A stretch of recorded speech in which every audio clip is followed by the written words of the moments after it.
early 18th century. After decades of exhausting wars on multiple fronts, the Ottoman Empire did something unusual.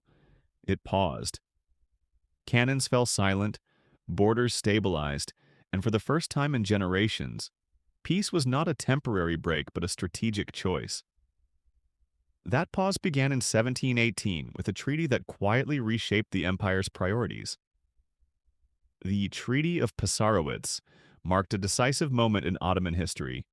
Signed after prolonged conflict with Austria and Venice, the agreement formally ended hostilities and fixed new borders in Central Europe and the Balkans. The Ottomans ceded territory, but in return they gained something far more valuable at this stage of their history: time. By the early 1700s, the empire had learned a hard lesson. Continuous warfare no longer guaranteed success. Military defeats, rising costs, and technological lag had weakened the state. Expansion had become risky, and every new campaign threatened internal stability. Pastorowitz acknowledged this reality. It was not a victory, but it was not a disaster either. It was a calculated acceptance of limits. Under Spades Ahmed III, the Ottoman leadership chose a new direction. Instead of seeking immediate revenge or renewed expansion, the court embraced peace as an opportunity for recovery. For the first time in decades, reform replaced war as the empire's central concern. The years that followed became known for inward focus.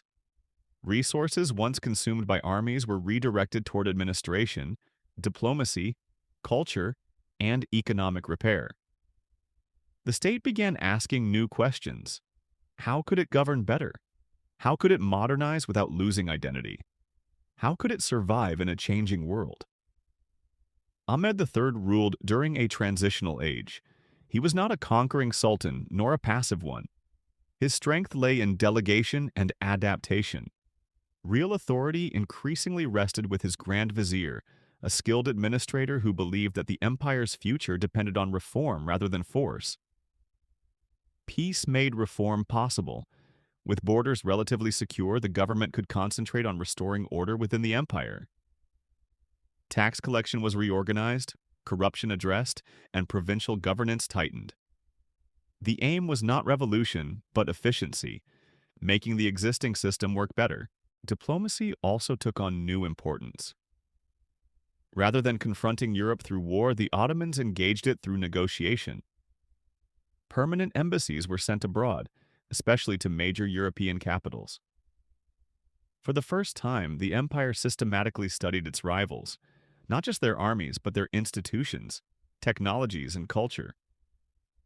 This diplomatic curiosity marked a significant shift. Earlier Ottoman confidence had discouraged learning from outsiders. Now, pragmatism replaced pride. European military organization, printing, architecture, and science attracted attention. The empire did not blindly imitate, but it observed carefully. Culturally, this period witnessed a remarkable transformation. Peace created space for leisure, creativity, and experimentation. Court life became more refined, less militarized.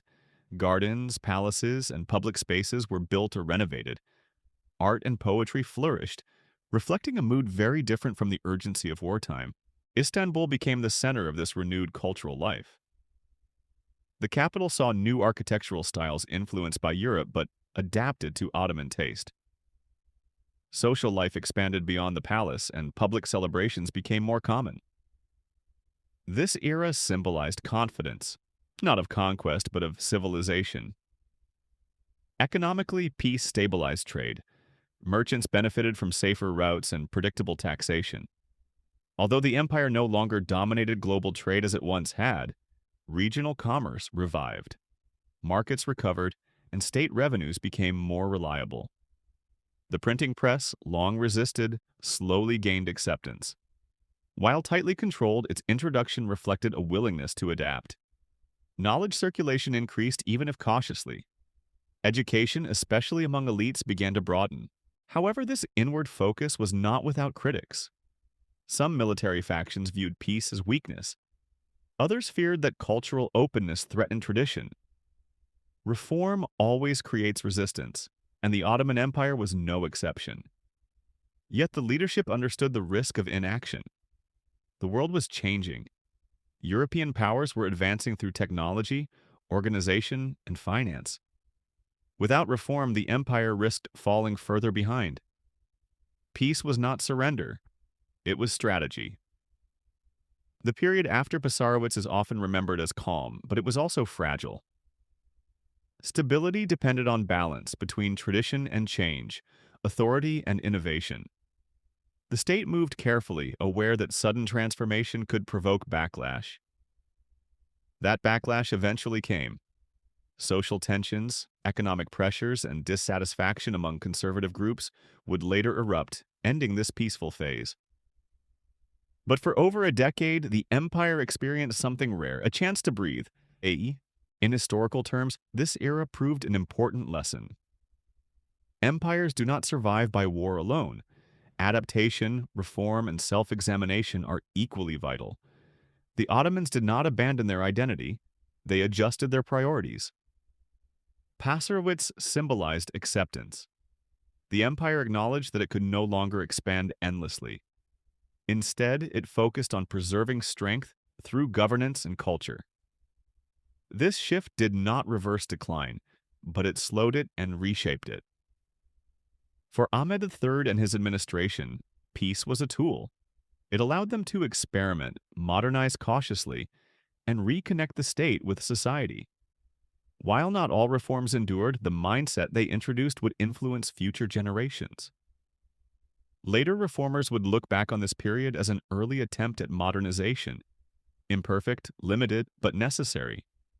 It showed that change was possible without immediate collapse, and that learning from others did not mean surrendering sovereignty. In the long arc of Ottoman history, the years after the Treaty of Passarowitz stand out as a moment of reflection. An empire forged by war chose briefly to redefine itself through peace.